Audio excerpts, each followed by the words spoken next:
தப்பு பண்ணிட்டே சிங்காரம். நீ அடி ஸ்டாப் மாதிரியாக போயிருந்தா கூட உன்னை விட்டுட்டு இருப்பேன். ஆனால் எனக்கே அமௌண்ட்டு போட்டலை, நான் எப்படி விடுவேன்? அதுவும் கழுத்தாக இருக்கிற அமௌண்ட்டு.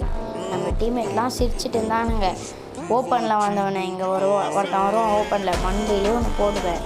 அப்புறம் திரும்பி என் சைடு நாக்கு கிளியர் பண்ணலான்னு போவேன். நாக்கு கிளியர் பண்ணிட்டு என் சைடு பார்த்தா நம்ம டீம்மேட்டை நாக்கு வச்சுருவானுங்க. அவர் ரிவே பண்ணலான்னு தான் போவேன். இன்னொரு பீஸ் அவனுக்கும் மண்டையில் ஒரு ஐடியா போட்டு என் சைடு நம்ம டீம்மேட்டை ரிவே பண்ணலான்னு போனான். பின்னாடி ஃபுட் ஸ்டெப் கேட்குதுன்னு திரும்பி பார்த்தா இன்னொருத்தன் வருவான். சரின்னு சொல்லிட்டு இந்த இடத்துல அவனை சுடும்போது அக்யூரேஸே கிடைக்காது.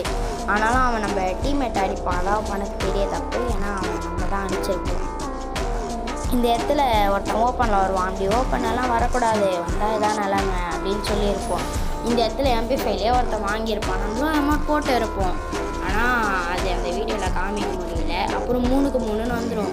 இந்த ரவுண்டு நம்ம டீம்மேட்ஸ் நம்மளை ஒரு கிலோ கூட அடிக்க முடிய மாட்டாங்க. 2 பேர் இருப்பாங்க. ஆஸ்கர் போட்டு இன்சைடு போனால் டீமே காலி.